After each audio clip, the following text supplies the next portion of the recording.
So in our last video we discussed drawing the background or the wall texture for our graffiti. Now that I have everything drawn, I'm ready to start painting. Now with watercolor, you can't layer as much as you would with other paints because it is meant to be a more translucent, transparent medium. You usually don't paint something and then paint over top of it with other colors or other parts, because also with it being watercolor, anything you have down is going to reactivate with the water or the fresher watercolor paint, and it will either lift or mix into whatever you're painting. So usually we paint by sections, by areas. That doesn't mean there won't be times where you can or can't overlap, but it's not something we tend to do a lot. So I am going to start with the background. That way, if I do make any mistakes while painting it, I can easily clean up inside of the graffiti, which is the main subject of my artwork. Now I have drawn in a very old, rough looking brick texture, and I have looked up some inspiration photos of what I want this to be. And the one I showed you before with the red brick texture, this one's done in acrylic. So in class here we went through a process of actually using a modeling paste. We created a stencil for our background, and then we painted our background before painting our graffiti. Again, acrylic's a thicker medium, so we can paint one area and then paint over top of that. But for watercolor, I'm going to paint around my areas. So for this one, even though I took the same idea of a brick wall, I'm going to do a different color. And on this one, I'm going to go for a little bit more of a older white or gray style brick.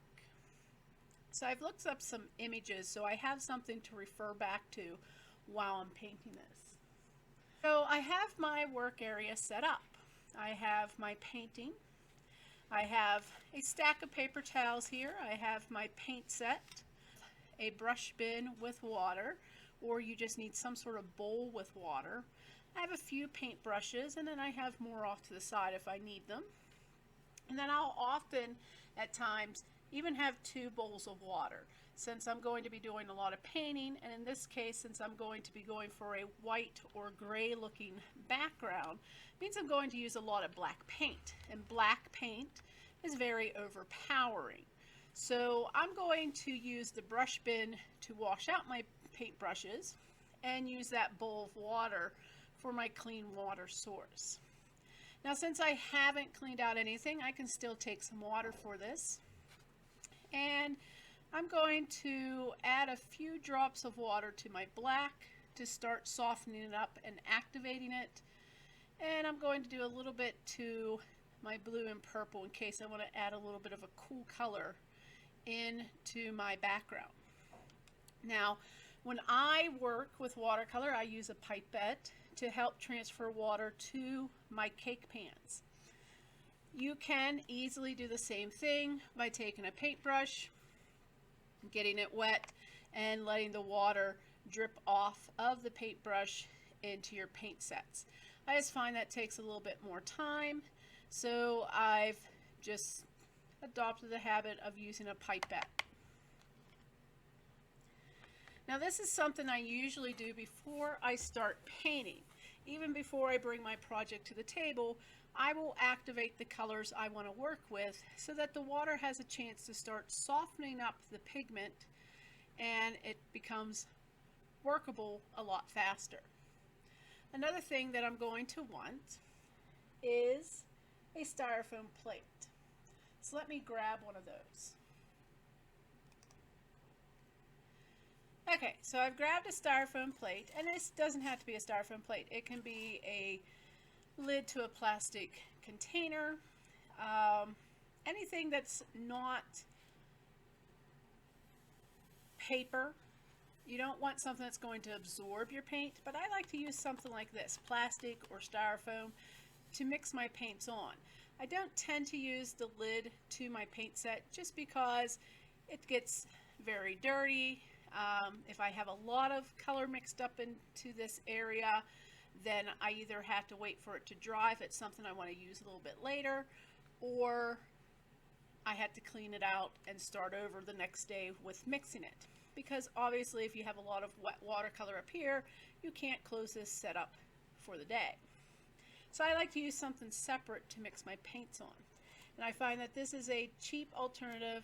I use the same plate over and over again because they wash off pretty well. And every once in a while I'll get a little bit of staining after a while before I end up not using the plate again. So this is going to be used for mixing my colors. So I have two watercolor techniques, and you should have gone over the simple basic watercolor techniques, and one of those is wet on wet and the other one is wet on dry. So it's really up to you what technique you want to use for what area. If I want colors to kind of bleed and blend together a little bit more, then I'm going to use the wet on wet area. The wet on wet technique in those areas.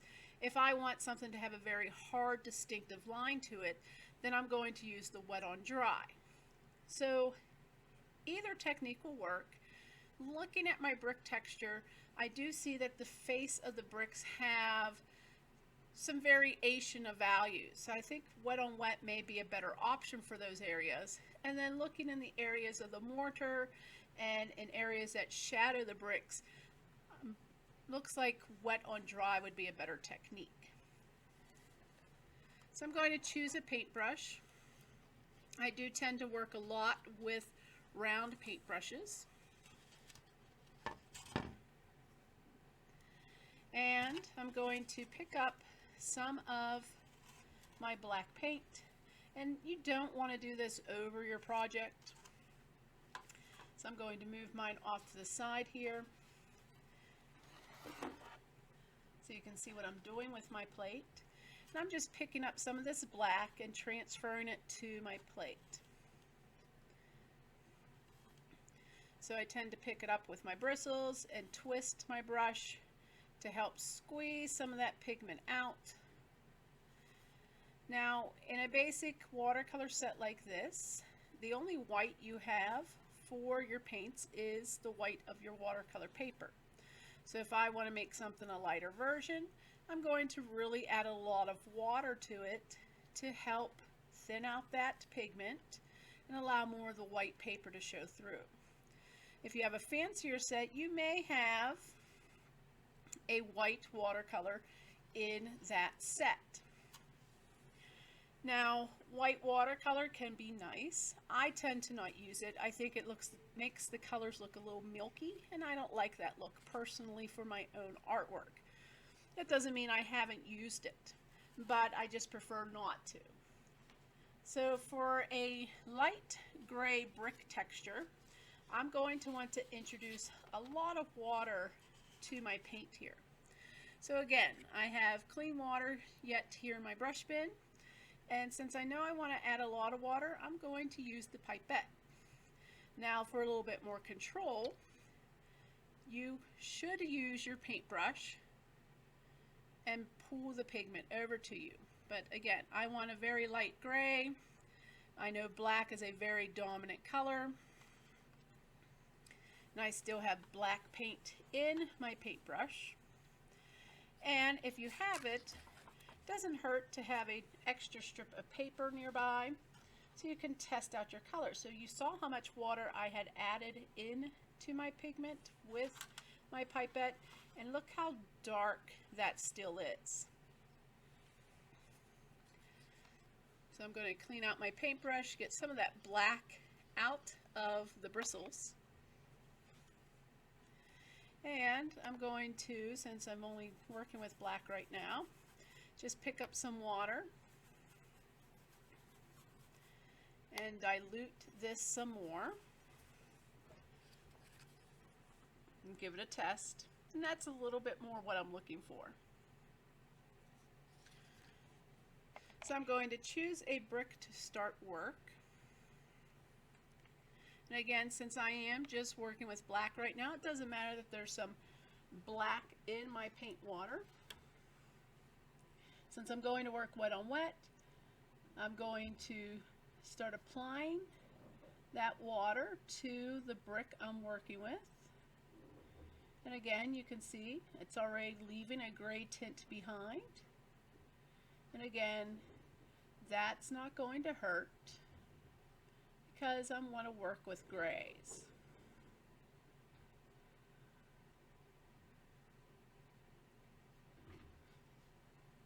Now while that is still wet, if I wanted to add some areas where it's a little bit darker, I'm going to come over here, pick up a little bit more pigment and touch in some areas to help give a little bit of different look to the brick in areas. So it's not even in all one color.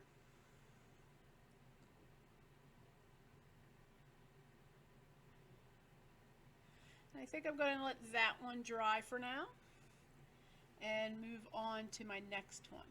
Now I do want to bring this to the edges of my pencil lines there a little bit more.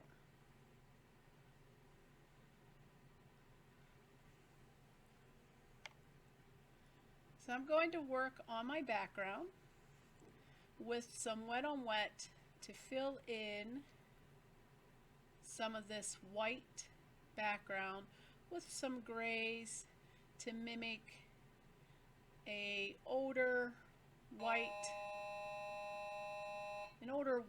or gray brick building.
So as you saw, I have my first layer of watercolor on the bricks in my background. So now I'm going to go in and add a little bit more detail. Looking off my reference, there's a little bit of a darker edge where you can see slightly underneath the brick wall of the brick sticking out. And then there's a shadow cast by those into this area in which the mortar that holds the bricks together would occur.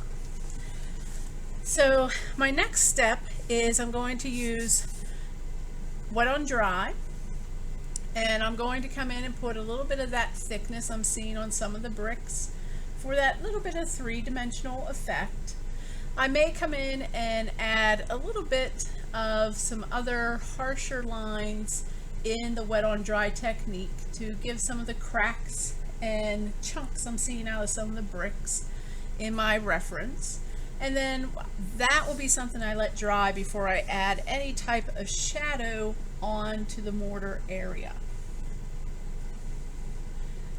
So I'm again going to work with some of my paint. Now this is the nice thing about working with a palette other than the one that comes in the lid of your set, is that because this is watercolor, like this spot here is dry, but all I have to do is add water to reactivate it.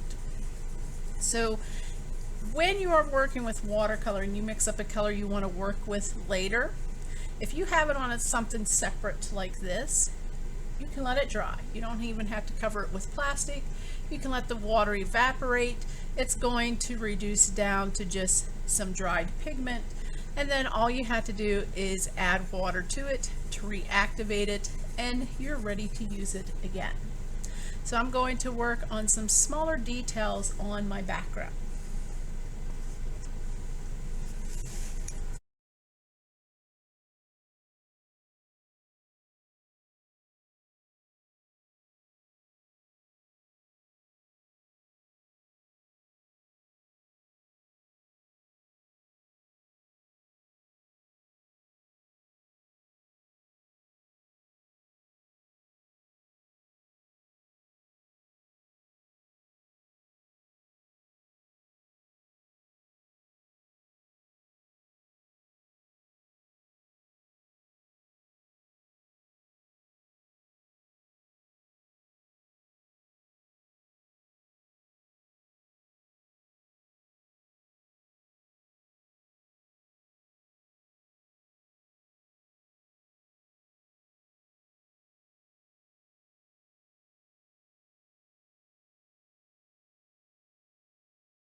So my second layer isn't completely super detailed. It just gives a little bit of a harder edge to my bricks.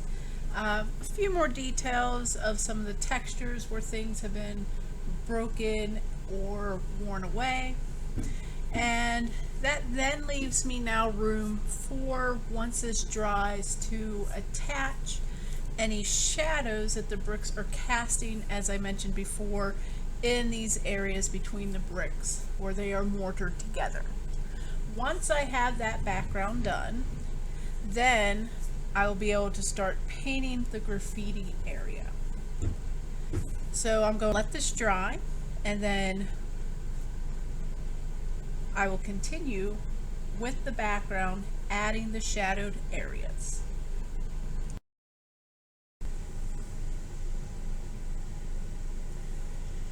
So I'm on to the last step of painting part of my background for my graffiti. So the last time I worked, I was using black and watering it down to different thicknesses or consistencies of pigment to water ratio to create my different grays. I was adding some textures both in wet on wet and wet on dry. So to finish up my background, the reference image I was looking at has some cast shadow because the bricks stick a little bit out from the mortar lines. So for this, I'm going to reactivate the black paint I have on my plate. It's one nice thing about working with watercolor is if you don't finish what you're working on, you can then add to it the next day, and you can simply do that by reactivating the watercolor with water. So unlike other paint mediums that when you store the paints, you usually have to keep some sort of moisture in with them to make sure that they are staying wet so you can work with them. Watercolor just needs to add water and it will reactivate and be usable again. So for my background color, I'm going to, well, not my background color, my shadow color, I'm going to add a small amount of blue to my black because I like to play around with working with cool colors in my shadow areas. So I'm going to add some blue here, mix it into some of my black because I don't want a bright blue color added to that, what's going to become my shadow color. I want it to mainly stay in that black range with that blue tint to it.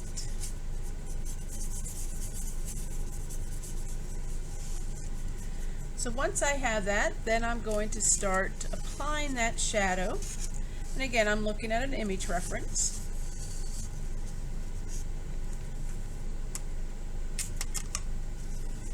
To the areas in which my image reference indicates the shadows are located.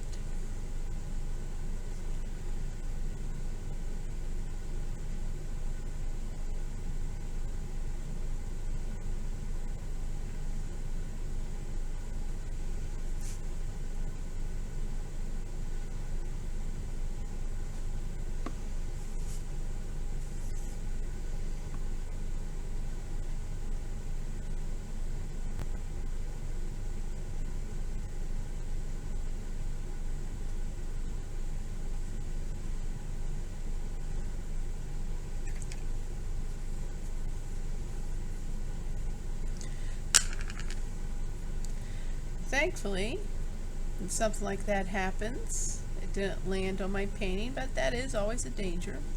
And I just want to soften up that edge a little bit.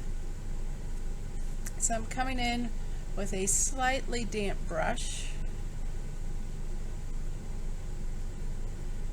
going along that edge, and kind of drying the brush out a little bit just to kind of soften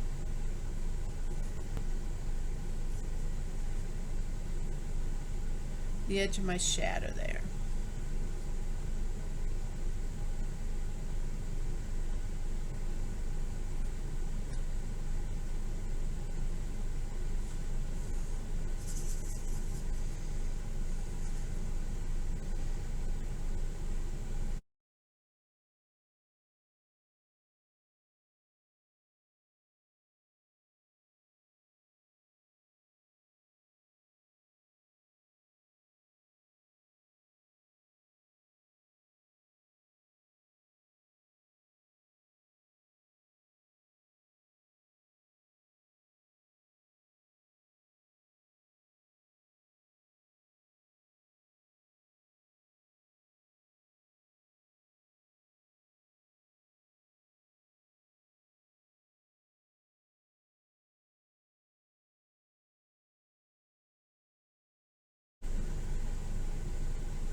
Okay, so that concludes my background. I have my wall texture that I've chosen for my graffiti, in this case a brick wall, and I was going with more of a white, light gray background for this. So I have the values and texture applied to the bricks themselves, and I just finished up applying some shadow areas around the bricks because they are a little bit three-dimensional. So I'm now done with these colors. So my next step is to let this dry, and once it is fully dry, then I'm ready to start painting the graffiti itself. So in our next video, we will discuss applying colors and choosing colors for our letters in our graffiti project.